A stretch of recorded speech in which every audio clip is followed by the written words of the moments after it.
G'day YouTube, my name's Lance. Welcome to Bundy Bear's Shed. The weather report, 20 to 31, lovely and sunny, a little bit humid. Through the day there's not much of a breeze and yeah, it gets a little bit tropical, your shirt gets a bit damp. But of an evening and an afternoon, there always seems to be a nice breeze. Then after dark, once the sun goes down, it seems to get quite still again. But yeah, you lose a bit of fluid up the back here, but I go up and hit the fridge and try and keep my fluids up just for my own health, really. So, oh, I've got the LSA hat on today. I went and looked for another hat. Oh, LSA, they're a sponsor up here. So yeah, they help the channel out, so I might as well fly the flag, eh? Can't help. I'm on a little gas strut chair and it just dropped an inch, I reckon. But yeah, through the week last week, I played around with the CNC, got it, like it's tuned well now. I've done all the, set the dial indicators up on the travel, and yeah, when I tell it to go 10 millimeters, it's going 10 millimeters. It was only, with the new stepper motor, it was only like 0.1 out or something like that, but now I've got it to within 0.01 of a millimetre, so that tests accurately, so that was a bit of a fiddle, but that's fine. And it's just adjusting. It's yeah, it's not. It's only computer adjustment. You change a figure, or it changes the figure for you, really. And you ask it to move 10 millimetres, and it'll say, "There you go. There's your 10 millimetres." And your digital dial gauge that I use, it says travelled 9.9 or something like that. So that's tuned in well. That seems to be going okay. So I've left that end of the shed. I just haven't got time to root around up there at the moment. I got a little bit done. I'll show you. I'll go for a bit of a walk at the end of the stew as usual with the camera. And with the front axle being bolted up to the engine, through the week I've filmed putting the back plate on. I can put the flywheel and clutch on today possibly, but I've got to go to town and I'll talk to you about that shortly. Last week I didn't get Monday off, and yeah, with Ross being away, and it's just been busy, which has been really good. The figures are nice, but yeah, I had to lock in. And so I got the back plate on the engine on the 65, ready to bolt the flywheel and all on. I did a bit of engine finishing on the paint side of things, so I tidied that up. Yeah, look, that's looking good. Oh, and I've got a bit of undercoat over the whole thing to seal it up. Now the standard radiator out of the tractor, the original one, I've taken the shroud off. Smile. I've taken the shroud off and hit it with CRC rust converter, and I did hit that with the sandblaster, but this bracket here, it should have another bracket up here. So being humid, I just put that rust converter on. I'll probably sand that back down and see what I've got. There's a couple of little rust pits, and look, they're only little pits on the bottom there, and they'll never be seen. But I do have to make that bracket. And up the top there's a little bit of rusty, just a couple of rusty corners. And I'll do a test on the new radiator, on the Sparex radiator, and what I've done in the past, I've just run the 1mm disc down and I'll take, say, 5mm off the top there, and that tidies that up nicely, and it still sits under the tank nicely, so you have good airflow. It's got a nut here with a captive thread in it, and there's one missing here. So I think what I will do there is, it looks to be, I think it's 5/16 UNF. So what I might do is just turn up another nut here and yeah, just come in from the back and just tack a nut in, so that's okay. The holes down the side, gee, I had trouble getting those little bloody screws out. I've got the old radiator on the floor just down here, and I had to sit down on a milk crate and get a screwdriver and thump and clean the groove and thump them up and yeah, get them out, but they really took some getting out. I used a bit of the CRC penetrate, and that seemed to help, but it was still a hard job to get it out. So this shroud, that needs a few hours work on it when I get a moment. So that's just down there for when I do get time to do it. The new radiator, I've sat it in, did a test fit, make sure the bolt holes are lining up, because sometimes aftermarket stuff's not quite as it should be, but look, it looks really good. So everything lined up perfectly. It was a nice fit. So fitting the shroud can be another problem sometimes. I have had them where you've got to drill your own holes, but it does have the holes down the side where on the 65 radiator you have a few holes at the top and only 2 down at the bottom spaced out. But I found some radiators they don't line up, but it looked like they would on this, but I haven't tested the water yet with that. So I did a video through the week, which will be coming out this week, on back flushing a radiator. Now, I back flushed this old radiator, even though I'm not going to use this old radiator. I'm going to use the Sparex one, the number's down there. I'm going to use this brand new Sparex one in it. I did the video on back flushing a radiator and why you would back flush a radiator. So that'll be coming out this week. Probably just a little quick video on putting the back plate on. Look, there was just nothing to that. It was just the quickest little thing. But yeah, I probably won't get time. Oh, the taco seal. Yeah, I put it in the book at work and they missed it. I forgot to water it. But anyway, so I'm waiting on that. But yeah, the front end's coming up nicely. I do have to do all the tie rods and all that and get them undercoated and sitting in, but we'll just see how we go. I took time through the week, and look, I didn't film taking the dash off. The steering wheel, the nut was loose and the steering wheel was slopping on the key, so I just pulled it off. I was all set up to video it, then I just undid the nut and pulled it off. So it had been loose for that long. So I don't know if the shaft's any good or not, but I took the dash and the battery box out of the way, and I've taken the steering box off, which is it's only a matter of just run around the bolts on the top of the gearbox. So I've got that down here to pull apart over the next few days on camera, and I'm almost at the stage where I've drained all the oil out of the gearbox, and I'm almost at the stage where I can get that gearbox out and get it on the stand like we did for the 135 and turn him up and round and all over to film pulling it apart and putting it together. So that'll be a few videos, I imagine. Yeah, the oil was bloop, bloop, bloop, bloop, bloop, and come out in blobs and looked like bloody custard nearly. But anyway, that's okay. We're working towards the gearbox this week, I hope. It just depends, like Ross is still away this week. This is his last week away. And Thursday, yeah, this Thursday's Australia Day, so it's a public holiday, so I've got high hopes of getting stuff done. But you know how it works. Like this last week, like I knew I had to get the mowing done, or else I'd have no time in the shed at all. So I think it was Thursday afternoon I started on the lawn outside here, so I got all the grass mowed here around the house all done.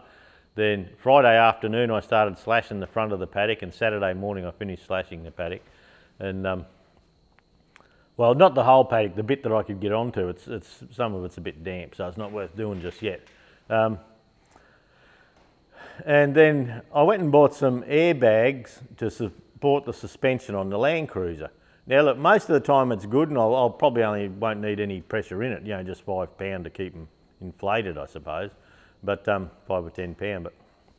But with the canopy on the back and a tractor on the back, it sits down just a little bit. And look, it's only probably 30, 40 mil or something like that. So I'm putting these Petters airbags in the back as spring helpers, just to level it up a little bit. So you don't use them as your main suspension. I've got big heavy suspension there. It's just to help with the ride height a bit. And whenever I've had airbags in vehicles in the past, you just take a little bit of load there, and your shackles at the back seem to last a lot longer. anyway, see what happens there.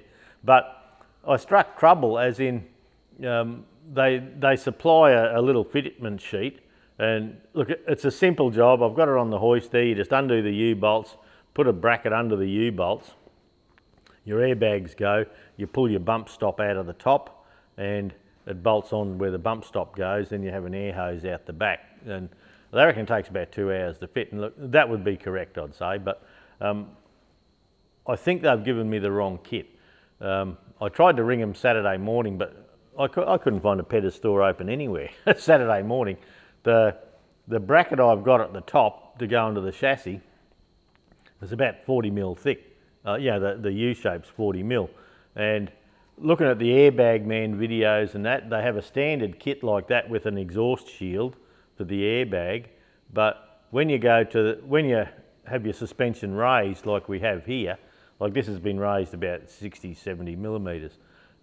When you have a raised vehicle, there's a taller bracket for the top and you don't need the heat, the little heat shield. So I think they've given me the wrong kit, and in the instruction it actually said this is for a standard vehicle. So I was trying to ring them and I thought, oh look, I'll just try and do a dummy fit and just see, because just from watching the videos I reckon I need a taller top bracket. They may have given me the wrong kit. And so I've got that sitting there, and yeah, to get it to line up, I've even put a jack stand under it and lowered the vehicle down onto a jack stand to get it up there, but it's just stretching and it'll bugger the airbags up. So this morning I'm off into town to take a photo of that and go and see Pedders and see if I can see if there is a top bracket, if they have to order me another kit or do whatever.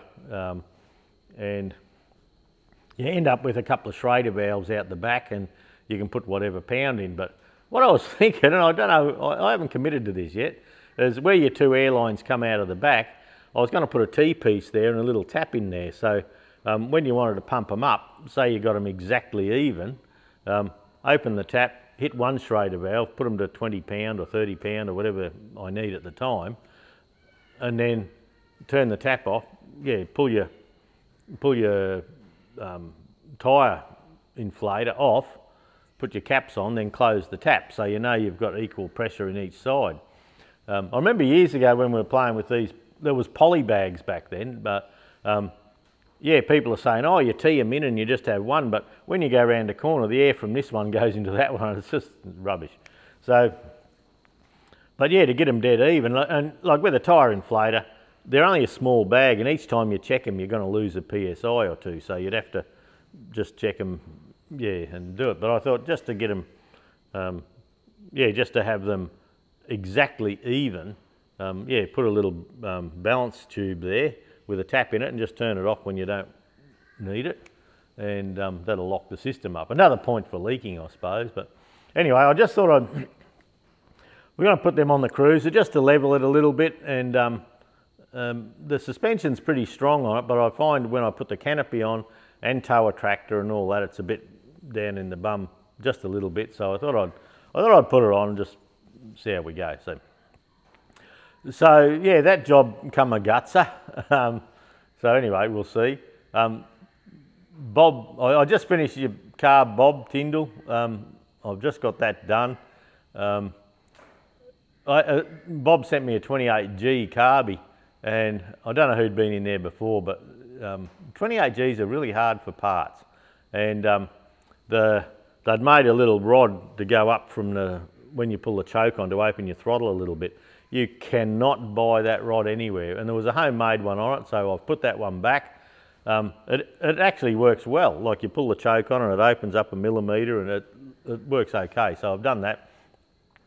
Put a new idle speed screw. They've had some bodgy thing in there, and I've gone back to the thumb screw one with a flat thumb screw. And I don't know what's ever happened to the idle mixture screw. It had about ½ an inch cut off it, and pardon me, and yeah, like there's no way it bottomed out or did anything. Like it just could not have done anything.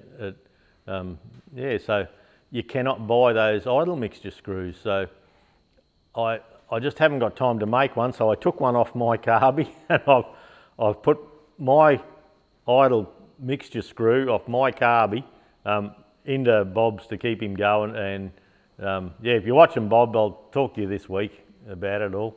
And yeah, it's been here for a few months, this carby. It's one I've been really battling to get to, because I sort of knew it needed a few bits, but then I was hunting for bits trying to find parts, and you just can't buy those mixture screws. So what's going to happen is I'm going to have to make time one day, get up in the shed and make some mixture screws, because I can't buy any. I tried the 24T one, and I even had a little Solex carby. I tried that and it's just not right. So I've given Bob my mixture screw just to get him going. So you know, if I want my tractor going, I've got to get my finger out now, don't I? So I also have another 24T that just got sent last week here. You recognise that. And yeah, look, it's pretty good. It's mainly a clean up and new gaskets and seals and things like that. It doesn't need a lot of parts. The 28Gs are just a hard carby to find parts for, and if you've got a buggered float, you've nearly got to chuck the carby away. I've bought in some Zenith floats from the States, on where they use them on some other tractors, and they're just not right. But anyway, yeah, on a 35, I think, and I haven't checked it out properly, but I was thinking on a 35 or a late T20, if you have a 28G that's giving you trouble, probably read the book for the jet sizes and drill the jets out to 28G size for your 35 and use a 24T. I think you'd go okay, but perhaps so, perhaps not. There's also the Bearco carby that would do, but they're just getting hard to deal with, yeah. And but anyway, the 24T, it's easy to deal with, and like that Chinese copy I did a review on, it's not half bad. I've still got that on my TEA out there. So yeah, hopefully this week I really want to pull that steering box apart on camera. It's full of grease, I know, but anyway, and I do have some parts here, but whether I have the right parts or who knows, yeah, it's just going to be a hassle. Another thing I'd like, if any of my viewers can do it for me, is on the 65 here, the steering wheel nut, 1" spanner fits it, and it's a chrome nut, and that's fine, but this didn't have the washer underneath, and now there's some washers that come along flat with a chamfer and then down, and there's some with a nice curled edge and all that. So I can't seem to find a photo of an original 65 nut and chrome washer to show me the correct one. My nut here is okay, but the top looks like it's been hit with a hammer and it's flat on the top, so the acorn nut part is flat on the top. So I think Quality or one of the companies has the 1" yeah, it's a 5/8 UNF nut, but 1" flats on it to fit the Fergy spanner, which is what we're doing. And I'm going to buy like some sort of washer, or I can make a washer. And on this particular tractor, we're going to send the nut away. Even if I buy a brand new one with the cheap shit chrome on it, I'm going to send it away down south to get re-chromed. The washer's going to get re-chromed. The throttle's going to get re-chromed. The levelling box lever is going to be re-chromed, and I may send a few other knickknacks off TE20s and things down too. So the aftermarket chrome leaves a lot to be desired. So I do warn people, and on some of my other tractors I have the cheaper chrome on it, and I just put a bit of penetrator on it, or CRC 336 on it, and give it a polish. But yeah, even after 5 or 6 years doing that, it still goes off a little bit, so not to worry. Pardon me. On the weekend of March the 12th, on Facebook, if you're on Facebook at all, go and have a look at the Fergy Fire Up page. The Ballan, I think it might be. I was going to print that out and bring it with me, but I had a brain fart.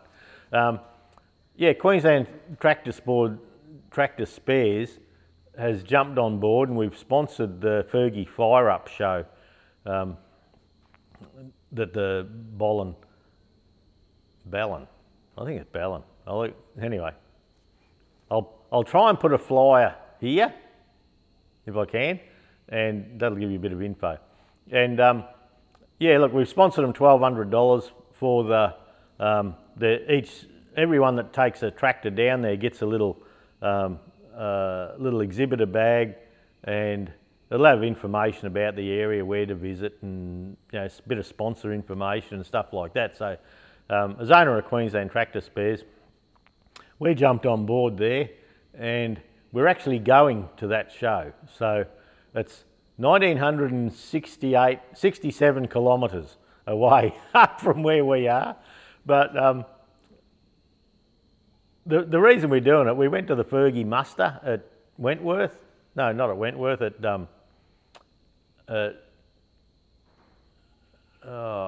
Bendemeer. Too many Fergy plays, isn't there? And look, the Bendemeer Fergy muster was a great do, and we met some people from Victoria there, and a lot of people that followed the channel. I like a chat, but I was talking flat out for a couple of days, and I nearly had to service me chatter. But anyway, we decided we do have a lot of customers down that way for Queensland Tractor Spares and Bundy Bear's Shed followers, and the Harry Ferguson Tractor Club of Australia is helping him. I'm not sure how, but they're helping him. And some of the people at the club there that I talked to, Bob Wilson, the president, I've had a chat to him on the phone a few times. He's emailed back and forth, but I've never met him. And so we're going to go down there and meet all the Victorians. Hey.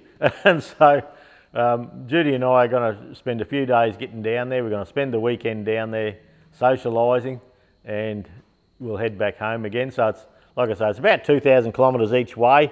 But look, it's a good thing. Yeah, just go down and talk Fergies and all that sort of stuff. It's going to be a fun weekend. So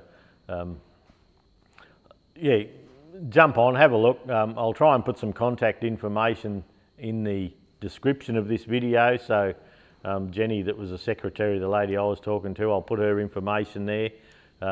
Jump on, have a look. Yeah, look, come and say g'day. It's in the middle of Fergy territory. We got a lot of Fergies up here, but not like there was down there, you know, down Victoria, Western Victoria a bit and things like that. So we've committed to that, we've paid the money. If all being well, the wheels don't fall off something or other, me or the missus or the car or something, we'll be down there. We're not taking a tractor. I just thought, yeah, towing a tractor 2,000 kilometres one way for one day show. There's a little bit of a tractor run Saturday Ave, a tractor trek.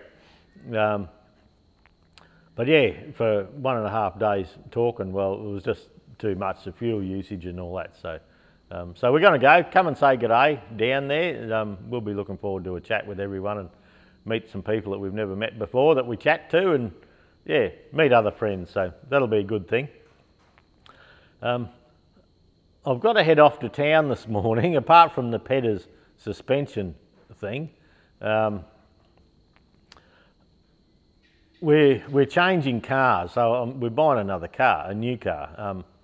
And it's funny how things happen. Like the accountant told us, if you're going to sell Queensland Tractor Spares, which is on the market, there's someone sniffing around, but you know, they've been back and forth half a dozen times now, so who knows?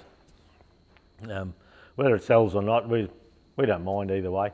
I enjoy what I do, and yeah, so anyway, the accountant told us with the Triton, like the Cruiser's in the company's name, and we're keeping that if we sell the business, and the Triton we were keeping too. But the accountant said that with because the 100% write-off, and we've written them off, he said get that Triton out of the company's name before the end of this financial year. So if the business sells next year, we haven't got this big tax bill because we wrote them off.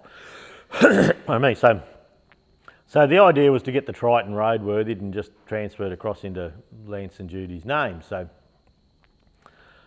but anyway, the other day I was in the car yard having a snoop around and trying to work out a valuation on it to get it transferred. And anyway, they sort of come for a yarn and they said, you want to sell that bloody ute to us? And I said, oh, I suppose I could, bloody, what's the deal? And they said, well, oh, and this was the Mitsubishi people.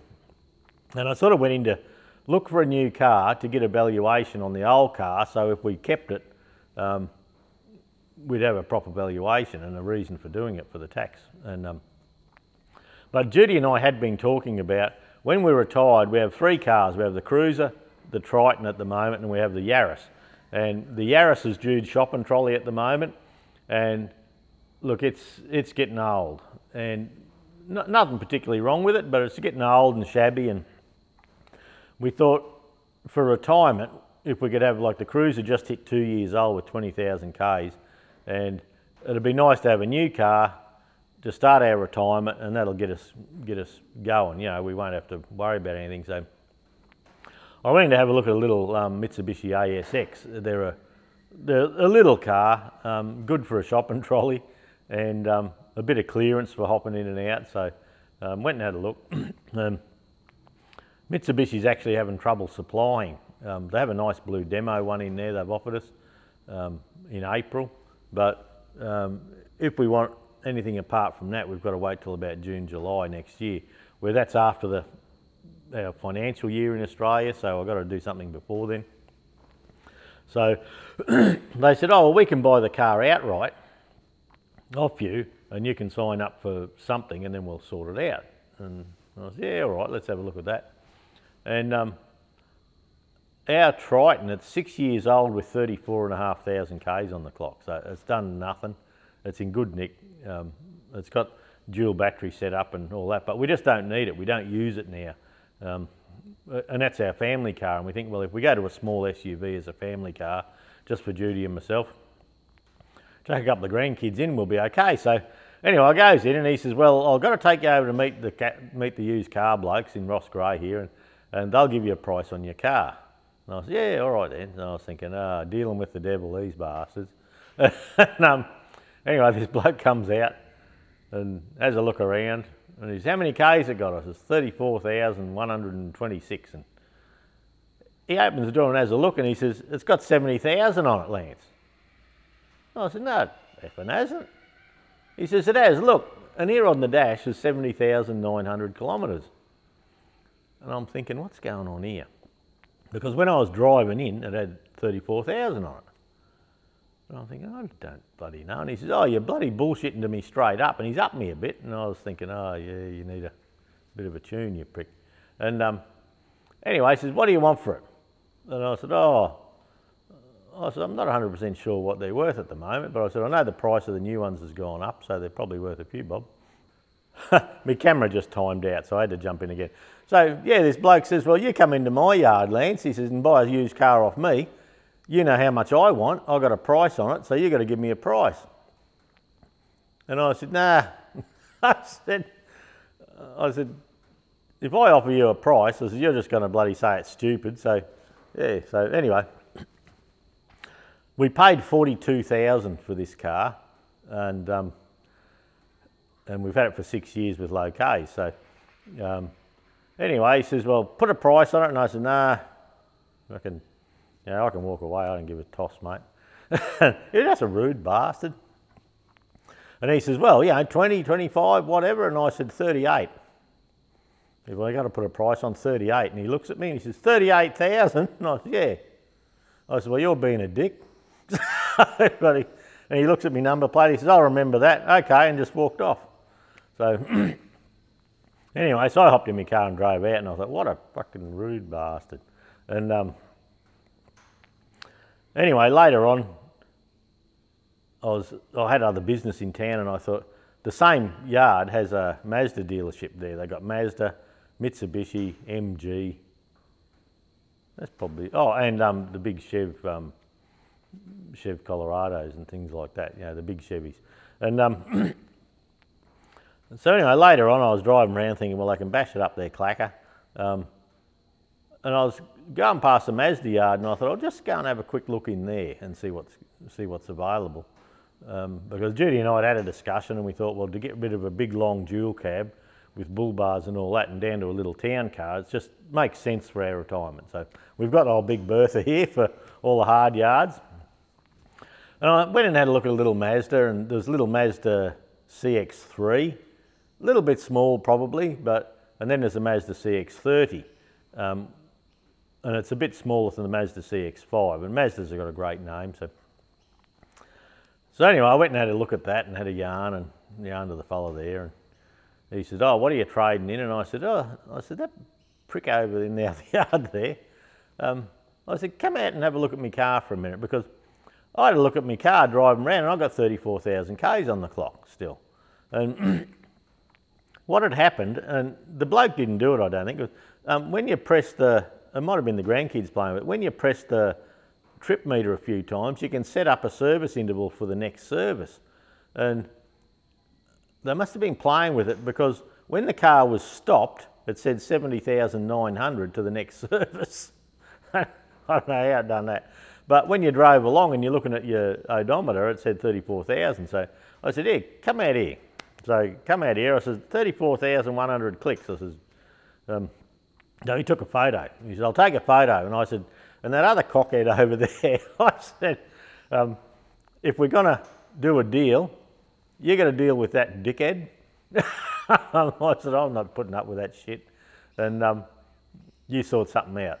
And he says, "Well, what price did he give you?" And I said, "Well, he was going to get back to me straight away." I said, "I haven't heard all day, so I'm presuming you don't want my car." So I just thought I'd have a look and see. So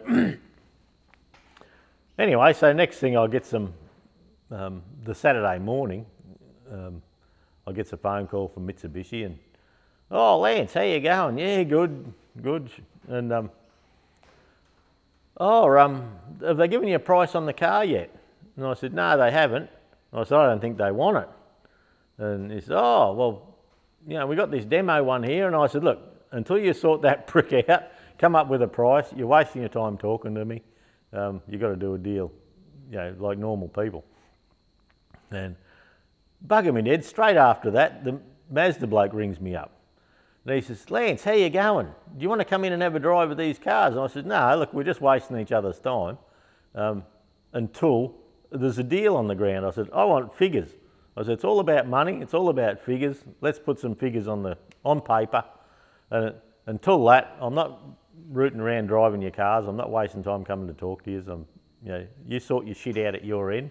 I can do whatever." And they said, "Can you sell that car to us today?" And I said, "I can, when you sort your shit out." So, and that's what old mate said the day before. "If I give you money for this, will you sell this today? And do you owe any money? And you haven't got it on Facebook Marketplace, have you?" And I said, "No, bloody haven't." Just cockheads, absolute cockheads.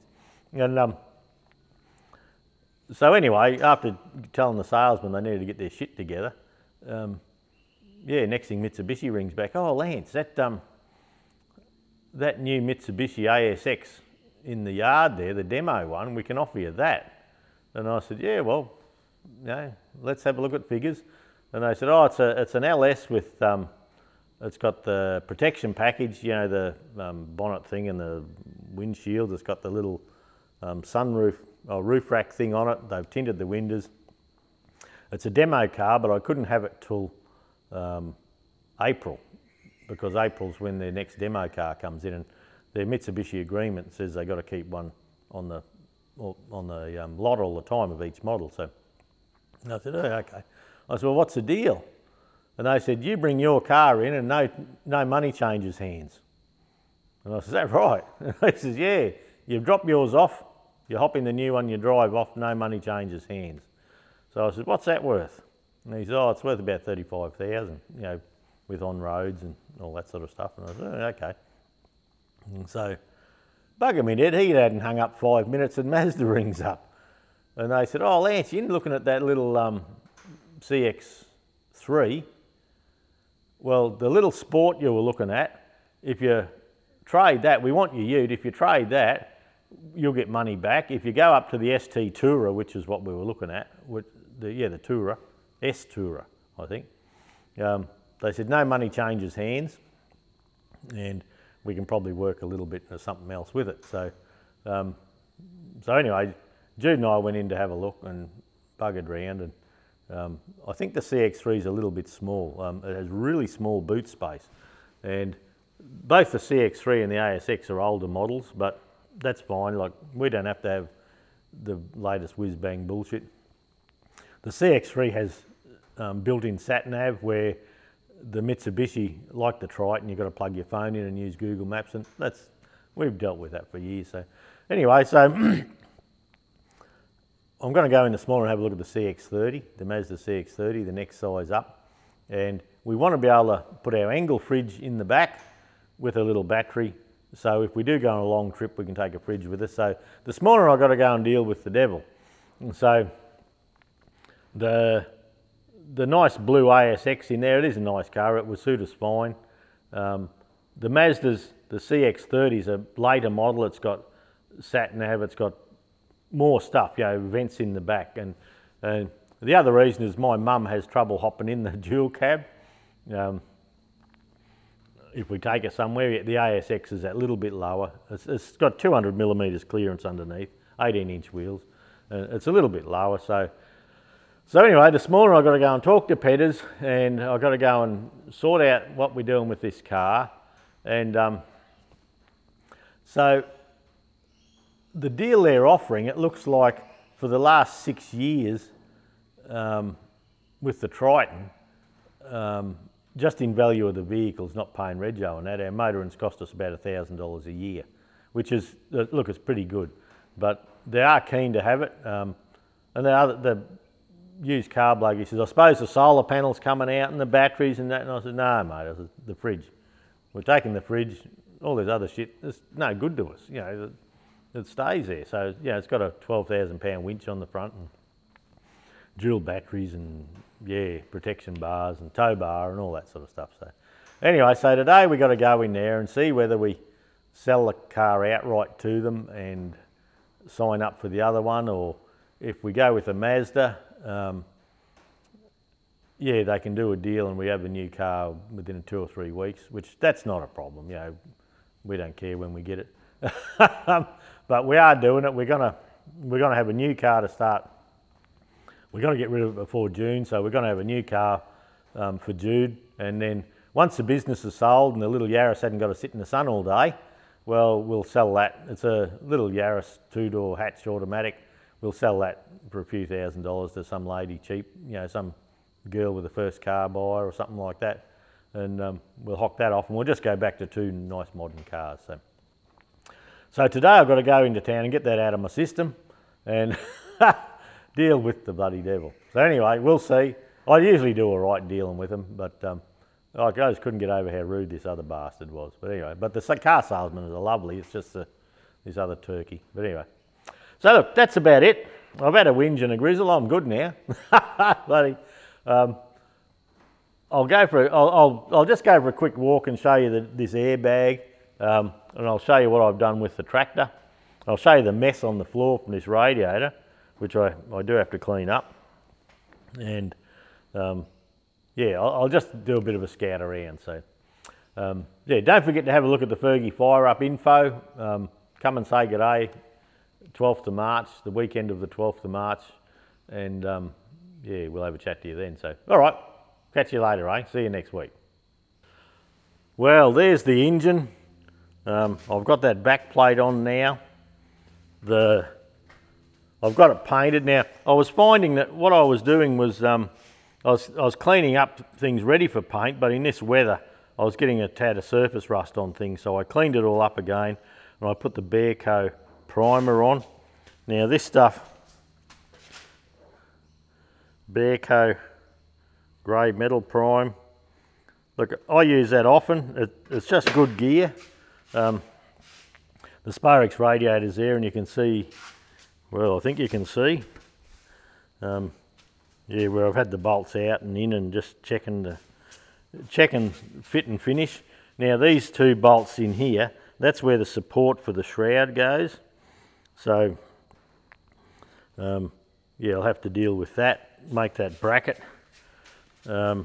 This pipe here, you cannot buy that pipe. There's a little hose comes from there to the tappet cover, your little breather, from your tappet cover breather to your breather pipe. Massey Ferguson does not have that anymore. I've been into Sings, and I've got a couple of hoses off an oil cooler of a John Deere that we're going to try for there and see. I've got to put the generator bracket on yet and do the steering, but look, it's coming up okay. Yeah, not bad at all. I'm reasonably happy with that. This mess on the floor here, that was me banging and bashing and carrying on trying to get the shroud off, and I've got it off now. But like I say, there is a video on the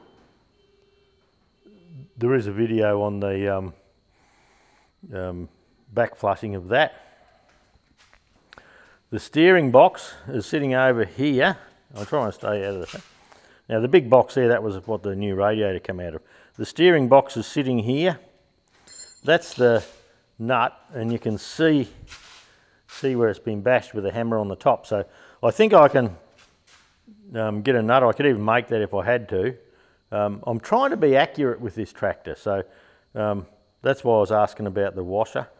Then the gearbox here, like I've got to pick some of this up and tidy it up, but there's my seat. But yeah, the dash can come apart now, and mainly those parts there. There's nothing much to do. It's just a sandblast and a hit with primer. The gearbox, look at the dirt and shit in here. But the gearbox is very close to coming out. It doesn't look too bad. Like, there's a bit of wear on some gears, but look, I'll have a look and see when we get them out. There's a little, been banging that one into gear a bit. But yeah, look, we'll get that up on the stand. I've got the stand free to do that. So yeah, that's up and coming. So we're sort of moving along nicely with it now. I don't know how I'm going to go keeping it going, but anyway, we'll just see. I've still got that fence to do up the front and things like that, so yeah, we'll just see. It seems to be going okay. And there's one of the carbs I've done. I've got it all cleaned up, ready to go. I might be able to get that together this afternoon, we'll see. And when we come over into the dark depths of Land Cruiser land, well, that's the airbag. Now in the bottom there, they actually hook onto under the U-bolts. Here, you want to turn? It's like playing the accordion, but sounds way better. And yeah, you have a little airline comes in here, but yeah, that there, to pull that up to hit the chassis, yeah, I think it just needs a longer bracket here. So, and the reason is I'm sure that when you put the vehicle on the hoist like it is, and I'll come out over the back here a little bit, when you have the vehicle sitting up on the hoist, I'm sure you wouldn't be stretching that airbag. I think it should have just a longer bracket. So anyway, I'm off in to talk to them about that today. We're going to swap the wheels from front to back. It's over there. It's all shadows because I haven't got the back door open. And yeah, we'll do that. And we've actually bought, for the old Ballan there, we've actually bought a reversing camera setup that takes 4 cameras. So there'll be one on the tow bar at the back there. There'll be one on the back of the camping canopy up the top for when we're traveling.